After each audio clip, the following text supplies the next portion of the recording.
Oh, good morning.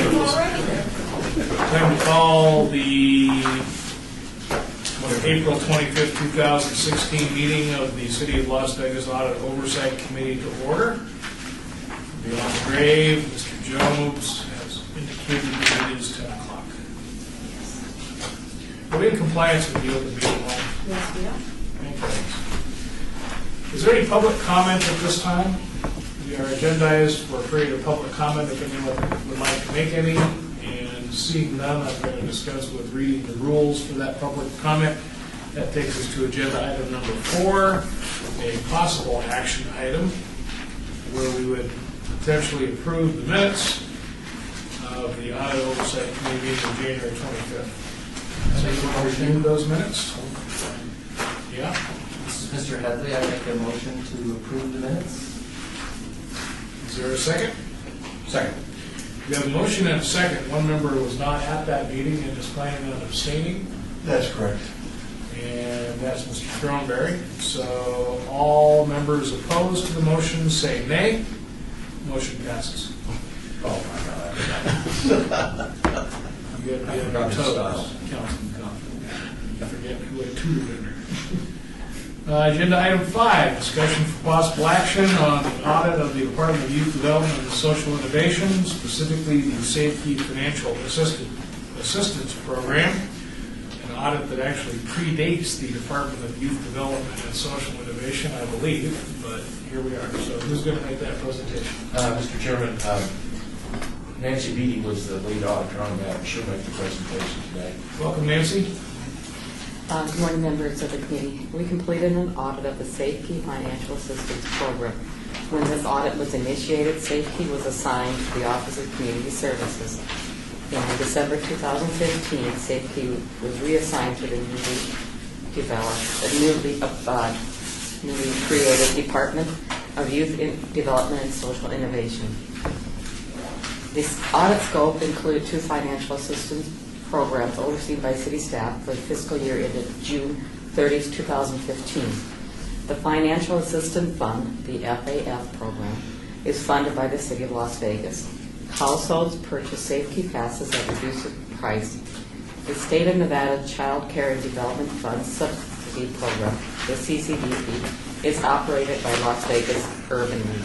Households purchase safety passes at reduced rates. Urban League reimburses the city for the use of these safety passes. Audit procedures found the following 4 findings with the FAF program. There were inconsistencies in the application or submittal process. Improvements are needed to ensure that applicants submit the required documentation. We found errors in the income calculation process and inconsistencies in the allocation of FAF funding. We found that improvements are needed in monitoring the uses of the FAF funding. For the fiscal year ended June 30th, 2015, 44,000 of the 60,000 of funding was allocated. 24,646 of the amount was actually used. 11,600 of the unused funding was allocated to 18 households that never used any of their allocation. Household documentation was scanned into a secure folder. 11 employees have access to that folder, whereas only 4 employees needed access. Audit procedures found the following 4 findings with the CCDP program. The CCDP households purchase safety passes at reduced rates based upon the Urban League criteria. We found errors in the calculation of these discounts. The REC-TRAC pay code for the CC discount was used for 13 students who were not authorized by the Urban League. The use of pay code 16 and REC-TRAC for the CC discounts sets up a third-party receivable that is transmitted to Oracle via interface. However, since Urban League reimburses the city for the use and not the purchase of safety passes, the account balance does not accurately show the amount Urban League owes the city for the use of these passes. A part-time employee was responsible for all aspects of the CCDP program, including the deposit of the Urban League checks. This represents a lack of segregation of duties. Management responses and estimated dates of completion are provided at the back of the report. I'd like to thank Youth Development, Social Innovation Management and staff for their help and support during audits. To date, 5 recommendations have been reviewed and closed, and I'm currently working with the department to review 4 more recommendations. I'd be happy to answer any questions you have at this time.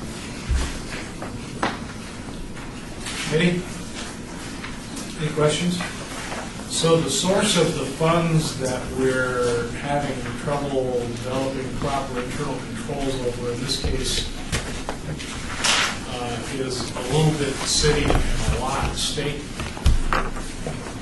There's 2 different programs. The FAF is the city program. The CCDP is a state program.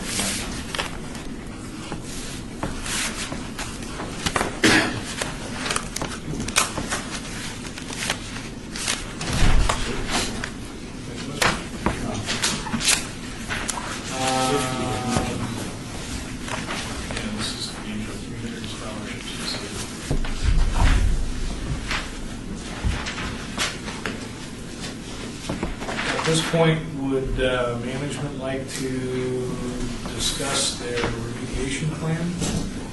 Okay. Good morning. For the record, Lisa Morris-Hibler, Director of Youth Development and Social Innovation Department. And I just want to say that this particular safety has been under me for the last 4 years, even though we've had a series of reorganizations. I have been responsible.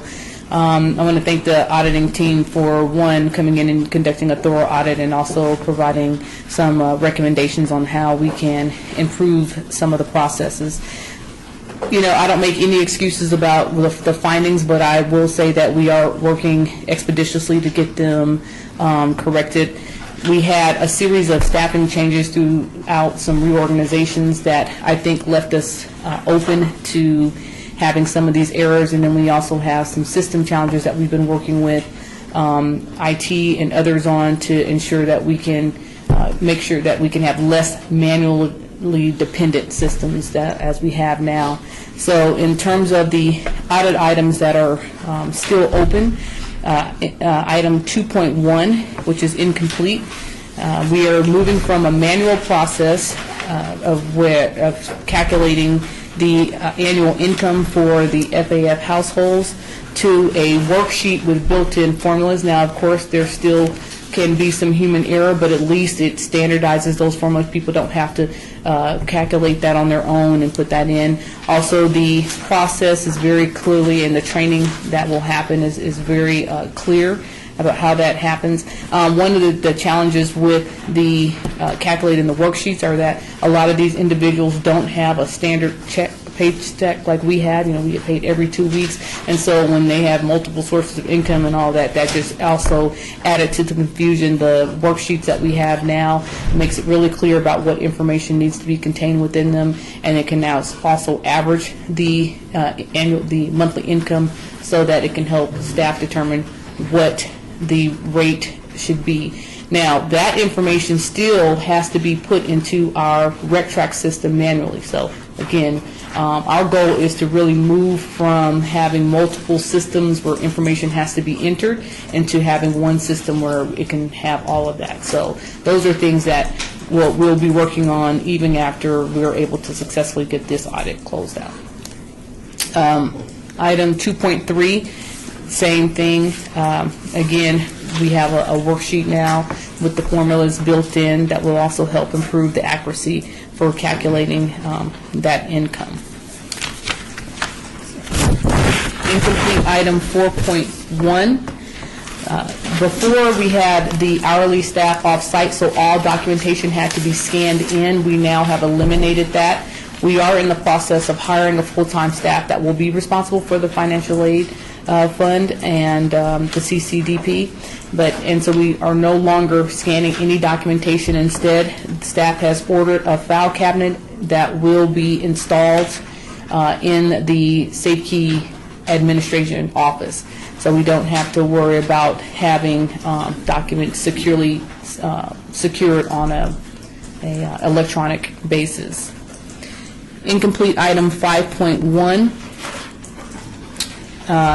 We have a standardized worksheet has been created. Many of these, the processes have been developed, but because SafeKey is winding down, as the school year winds down, the auditor's office won't be able to test our processes until we reopen the financial aid. So that'll be about July. We are also, just for your own information, reevaluating whether or not we want to accept the CCDP, which is those federal funds that pass through the Urban League, because of the way they reimburse. It's a very complicated, we have an AM fee for SafeKey and a PM fee for SafeKey. But with the Urban League, they have multiple ways that they determine what the reimbursement rate will be. And as Nancy already indicated, SafeKey is a prepaid program, so you have to pay for the passes in advance. The CCDP reimburses us after the passes have been used. There's always going to be that gap. So based on how labor intensive the administration of that CCDP is, we get about $67,000 reimbursed to the SafeKey program. SafeKey program is a $4 million program. We're evaluating whether it's worth our time to accept that and not just funnel everybody over to the financial aid fund that's already provided by the city. So you think it's $67,000 total CCDP impact on us? Yes, yes. And what's the annual cost for safety? It's been a while. SafeKey is just about a $4 million program, and the cost recovery. For a kid. Oh, for a kid, AM is $7 and PM pass is $10. So $17 a day if you were to use both AM and PM services. So I get $85 a day? But I have to check my math. Times 200 days is roughly $20,000 a year. A little less, $18,000 a year. If you were to use it full time, 200 If days. you were to use the $750 plus the $10 a day. Yeah. So full safety, I get $85 a day roughly times Not a 200 days. day. No, $17 a day. 17. $17 a day. If you were using Oh, AM, $17 a day. 85 a week. Right. And times 50, all right. $4,000. And we have in the FAF 73 slots. Is that correct? In the FAF, yes. I believe that's our, 2,000. and that last, in the year that this was tested, yes. Somewhere around 15 grand annual impact for FAF. FAF, we have $60,000. So one of the nuances of the FAF is that when parents come in at the beginning of the SafeKey year, they are screened and approved for an allotment of dollars. That's how the system currently requires us to do. So, for instance, Joyce may, if she's approved, she may be approved for $1,000, and I may be approved for $1,500. Now, I may never use my money. I may hold on to it because I want to use it for summer camps. And she may use her $1,000 right out the gate. So when Nancy showed the amount remaining. Is that, so that's not just safety. Right, so the. FAF you're selling is also good for summer camp. Right, so, and I don't want to cause confusion, but before we separated back to reorganizations ago, we were Park Recreation and Neighborhood Services, that financial aid fund was one, and you could use it for SafeKey and you can use it for summer camps.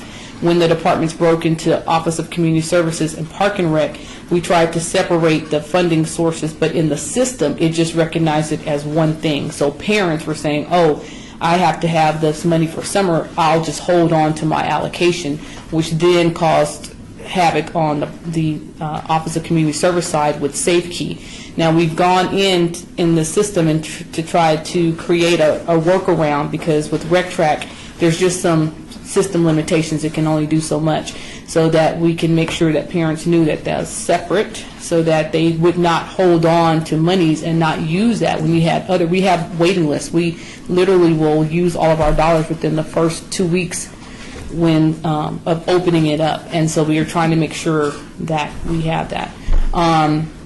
Again, we would like to to not have people hold money on their account, so we've been working to see how we can eliminate that feature as well. We have it eliminated, okay. So for this new school year, we have eliminated that. That has been a challenge in the past. So to your question, we have $60,000 a year that we can use for FAF.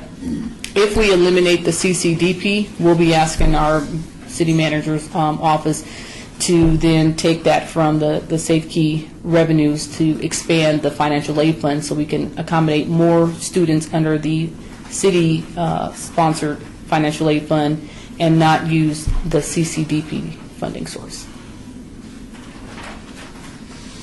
So my concern, I guess, is that we're talking about $75,000 of assistance here. And if you're going to hire somebody full-time to manage it, never mind what the Urban League is spending in there, we can't possibly bring somebody on capable of managing that for less than $75,000, I would think. Oh. And so my concern is that we're actually spending more money than we're giving away.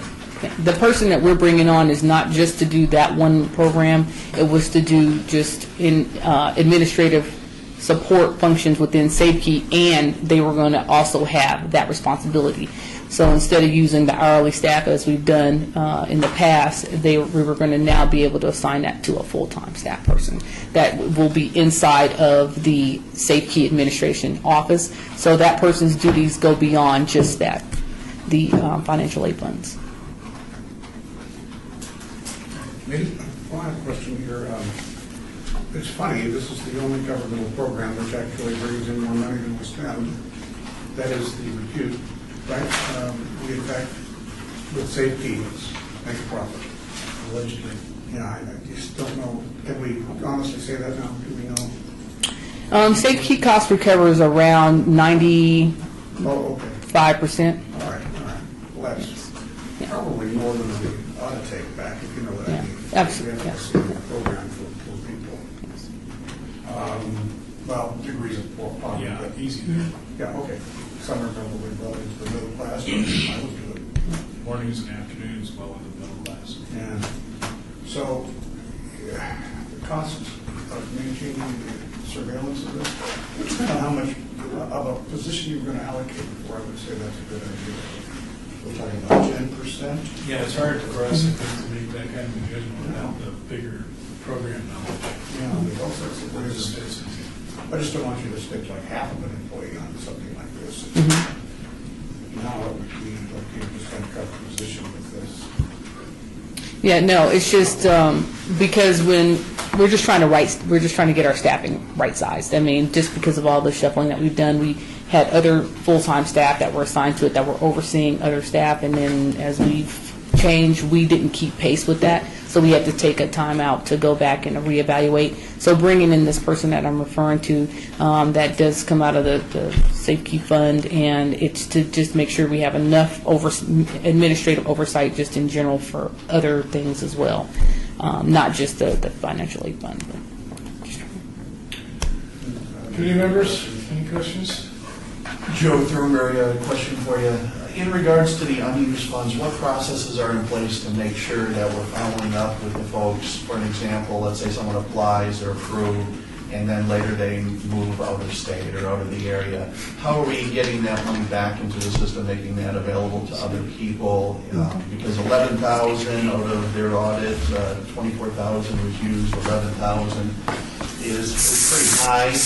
What's happening with that money, and are we getting it back to the program so other people can use it? For the record, my name is Joyce Barrow Henderson. I'm the supervisor over the SafeKey program for YDSI. So what we've instituted is that the $11,000, like Dr. Lisa was explaining before, was prior to us splitting. So parents were really confused about their funding source. They thought it was one pot, so they were trying to kind of budget it for SafeKey and their summer camp needs. And when you're looking at the $17 a day versus $150 or $110 for summer camp, they were really trying to hold on to those funds.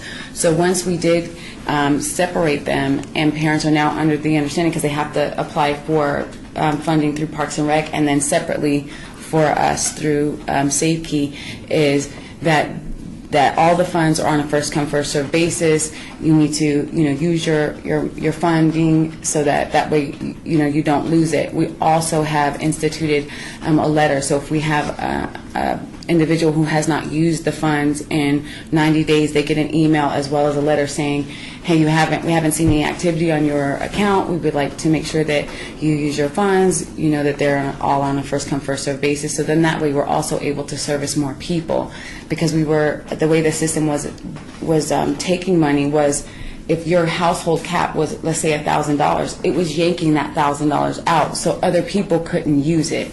So now we keep track internally of the household account, of the household cap. So as we pull monthly and we know how much you've spent, we'll let you also know that your household cap has come. So again, all the while we're still qualifying other people for the program so that we can help as many people as possible. And to follow up, Joe Thunberg again, to follow up with that question, so going forward in any future audits, the amount of unused money would be significantly reduced from what was found in this audit? Absolutely. Like I said, we're usually out of money within the first 2-3 weeks of registration. I mean, we've had to tell people we're sorry. I suppose in the process of solving the problem, you're kind of throwing money at it. In essence, I'm sure you're kind of doing that. I mean, I'm almost thinking you need to deconstruct some of the rework. Get back into one place of accountability. One place where people fill it out and will be. Just wondering. I think That's an unintended consequence of what happened. Yeah. In the organization, you're trying to cope with that. Yeah. And maybe that part of the org ought to be unknown. I think it's more of the system. It's the limitations of the system, which we're hoping that part will be fixed. We love IT, but I'm not sure. No, we've always had some limitations with the rec track, and it can only do certain things, and so that's what makes it complicated. So what you hear is it's the overcompensation for a system that can't meet our needs, and so we've had to develop some workarounds. I would follow up as well with that. Does it sound like Who are you? Mr. Bentley? Sorry. Is it possible to build in an interface with Oracle? And again, the same thing, so that the parents don't have to apply twice, once with you guys and once with Parks and Rec? Is that what we're looking at as well? Kind of trying to integrate this? Yeah, we're hoping that with the new system, it'll do a lot of different things, and that the interfaces will be better. The Park and Rec, they're also on Rec Track. We'll both be looking at how we can make that system more user-friendly for all of our customers. Okay.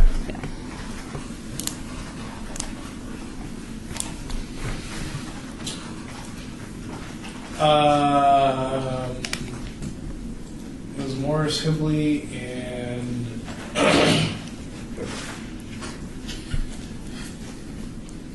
our auditor clear on the follow-up schedule? Bedford's the only city auditor, yes, sir, we are. Auditors are working closely with the departments to make sure that we're available to clear things as they're completed. So yes, we're watching that. I've been involved in audits that were long before, so under this audit chair, you're allowed to push back, so feel free. Okay. If you want to. Otherwise, are you prepared to meet the schedule that you guys have this morning? Yes, we've been working very closely with Mr. Ratford's team, and the only, the days that we have, we think that we'll be able to meet those. Again, we're just waiting to get the customers back in, and then we'll try to close them out as quickly as possible. Committee members, questions? I have a motion to accept this audit report, and a second. Motion by Councilman Coppin, second by Mr. Headley. All those opposed say nay. Motion passes. Thank you. Agenda item 6, discussion for possible action on current audits and projects. Brad? Grant Snelling, City Auditor. Currently, the following audits are in process. First one is in fire rescue. It deals with support services, equipment, and vehicle maintenance. Gary Phillips is the lead auditor on this, and it's in the reporting phase. In operations and maintenance, dealing with the sale of scrap Once again, Jerry Phillips is the lead auditor on this, and it's in the reporting process. Building and safety, OIT inspection, the auditor in charge is Brian Smith. What's in the OIT? field. OIT. Off-site inspections and testing. Thank you. Thank you. TDMA. Too darn many acronyms. Building and safe, operation and maintenance. This is where we started with this one. It's the sports park contract. Nancy Beatty is the lead auditor. It's in the reporting phase. And then the Office of Business Development, Parking Services, Nancy Beatty is the lead auditor on this, and it's in the planning phase. Office of Cultural Affairs, a review of contracts. Philip Momorowski is the lead auditor on this one, and it's in the fieldwork phase. Additionally, I would like to report on the Global Audit Information Network. That's the GAIN report. It's a benchmarking report, which we obtained from the Institute of Internal Auditors. Mr. Headley suggested I obtain this report to use as a benchmark. When I first attempted this, GAIN stated that the report for local government auditors was not statistically valid. Subsequently, I did obtain the report for the following tiers: government, employees, 1,001 to 5,000, the United States, and then the universe for all concerned. The following summary information was available based on expenses, based on staff profile, employees 1,001 to 5,000. And as you can see there, we have 12 in total: a chief audit executive, 2 directors or managers, 4 seniors or supervisors, 4 staff, and 1 clerical or administrative. I've provided this information to Mr. Tarwater for consideration, and that is in process at this time.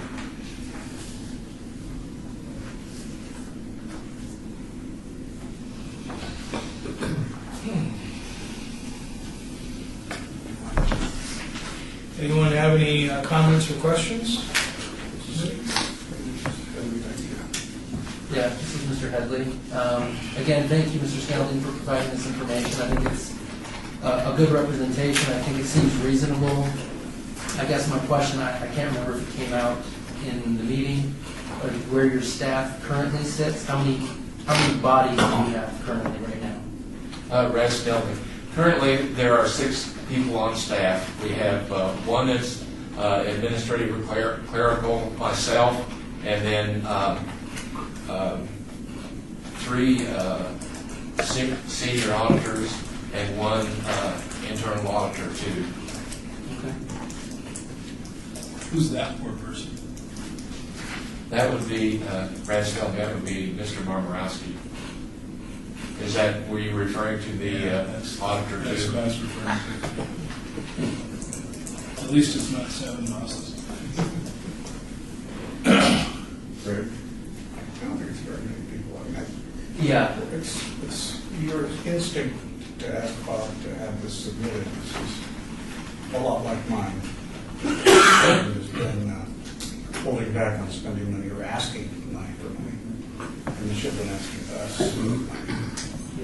Too many times the budget around here is driven by the CMO, and we have to remember that the CMO doesn't employ our auditors, at least in the line item, in the line. So they're obviously severely handicapped with $1 billion business. And again, Mr. Headley, I think this is a benchmark. It doesn't mean that we need to go out and hire 6 more people, but the truth lies somewhere in the middle. We probably are understaffed, and I think based on what I understand, we don't have any IT auditors as well. Is that correct? Brad Skelding, no, we do not. May I also add that this last budget, well, then we had approved an internal auditor 1/2, or really an internal auditor 2, and that is in the process. We actually have that in the process. We'll be advertising for that, so that will be one additional auditor that we'll be adding for this year. But to answer your question, Mr. Handler, no, we do not have any IT auditors. Okay. Is that something that would be of benefit? It seems like there are a lot of IT issues in a lot of your audits, would that be helpful to have an IT auditor to either help with the integrated audits or to actually perform IT audits? Red Snelling. Yes, that would be good. I think that it might be better if we brought some more staff auditors on also at the same time, probably at a higher priority than an IT audit. Okay. Fair enough. People like them right out there because they are handling an awful lot.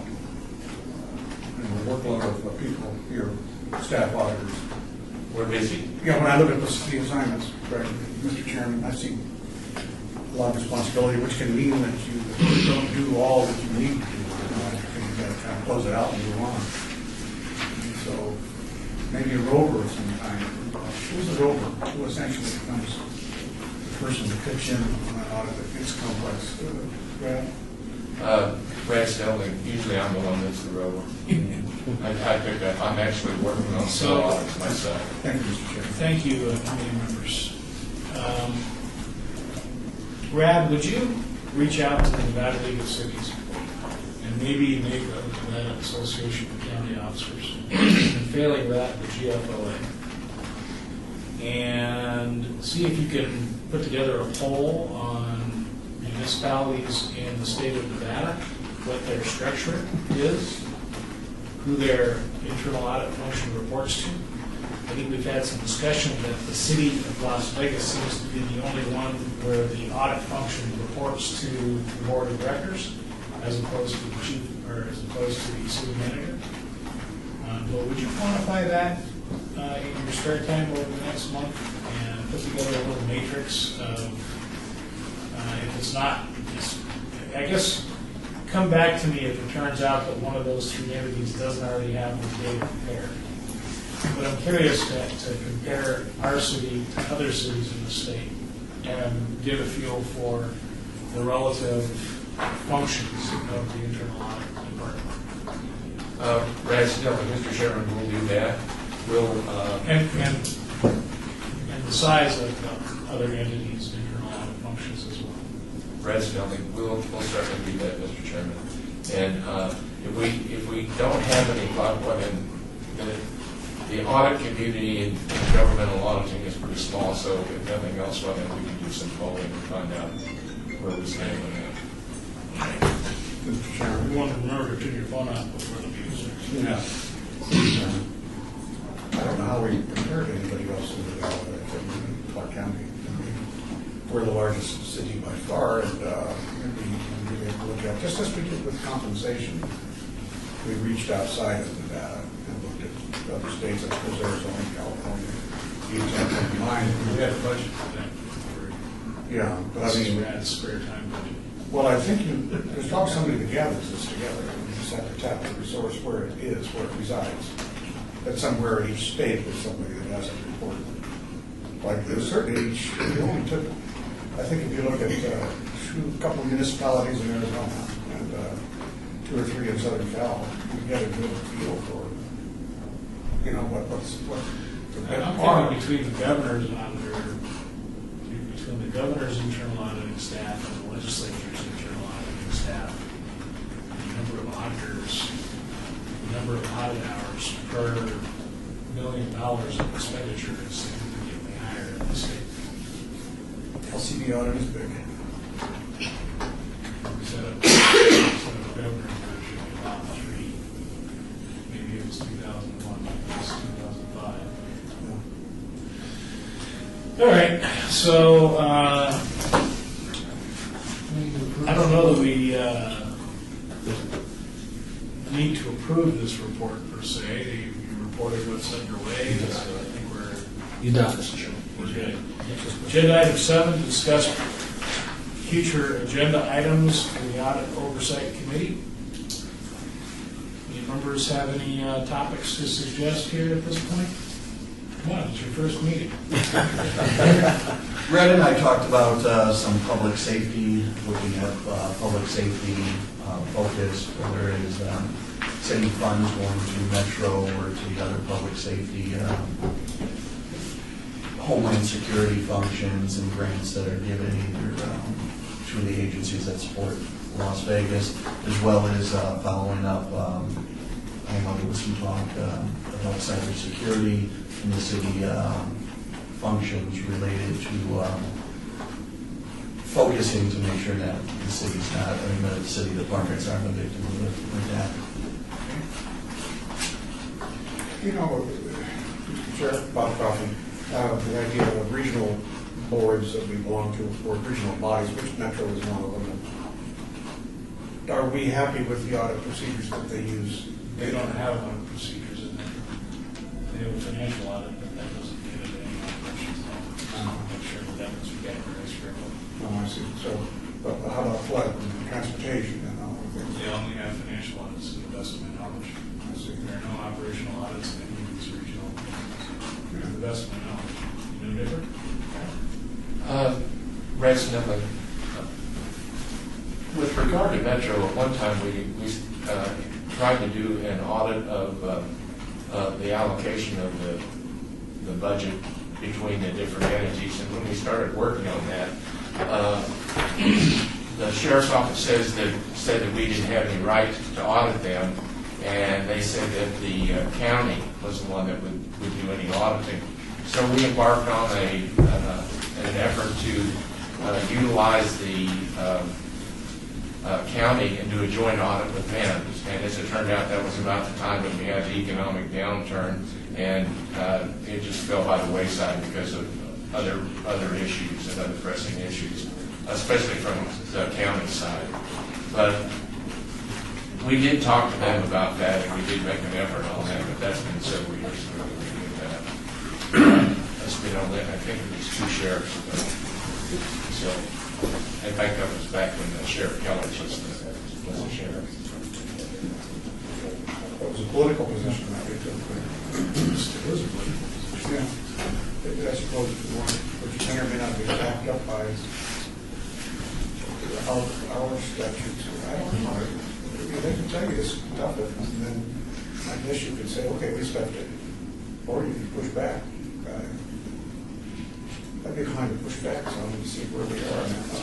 There's 2 things. You get fair distribution of expense. That's number 1. But the sheriff is no longer the county sheriff.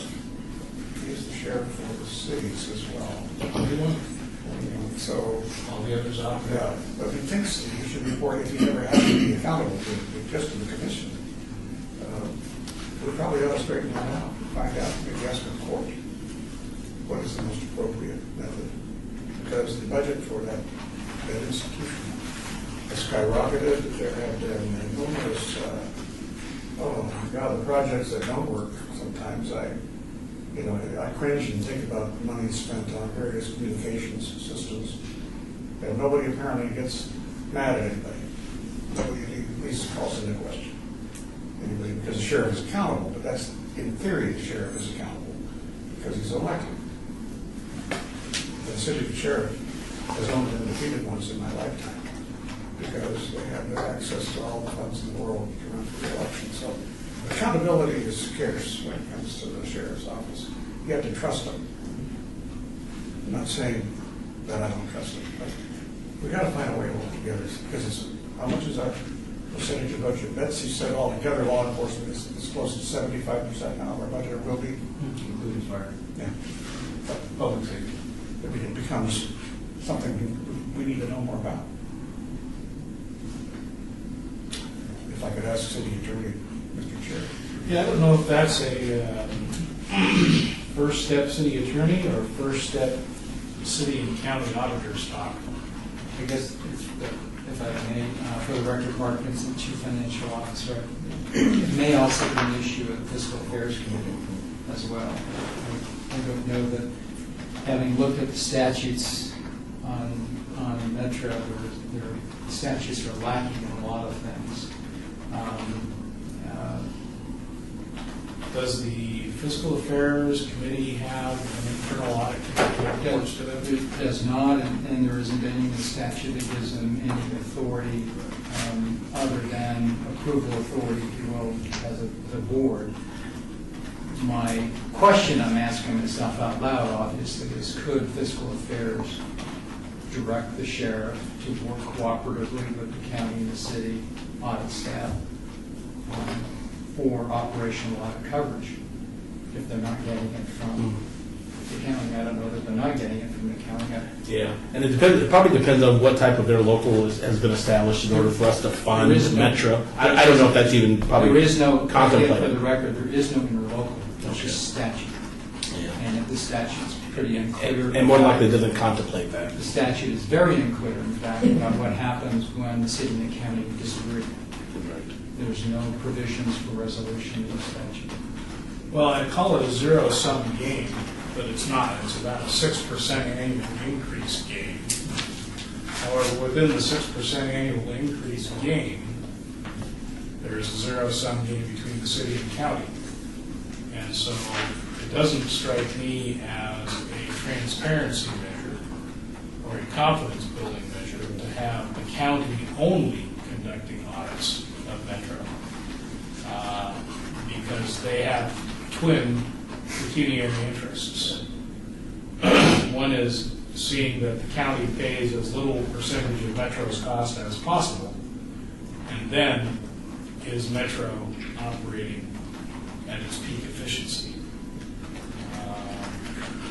But again, for the record, I've made presentations to our city board in the past that identify, I think, 4 or 5 different county funds that account for the Metro in its totality.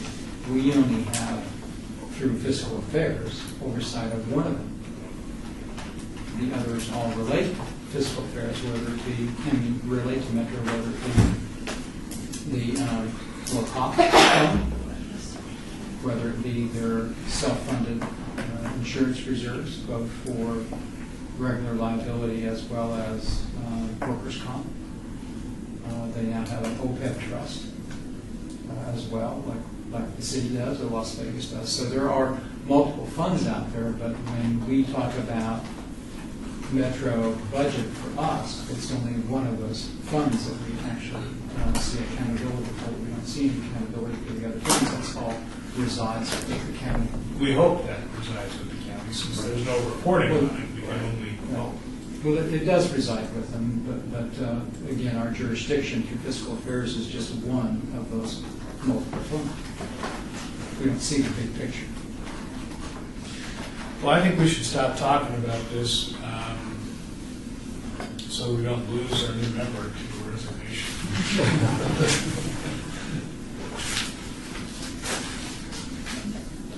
Mr. Umberg?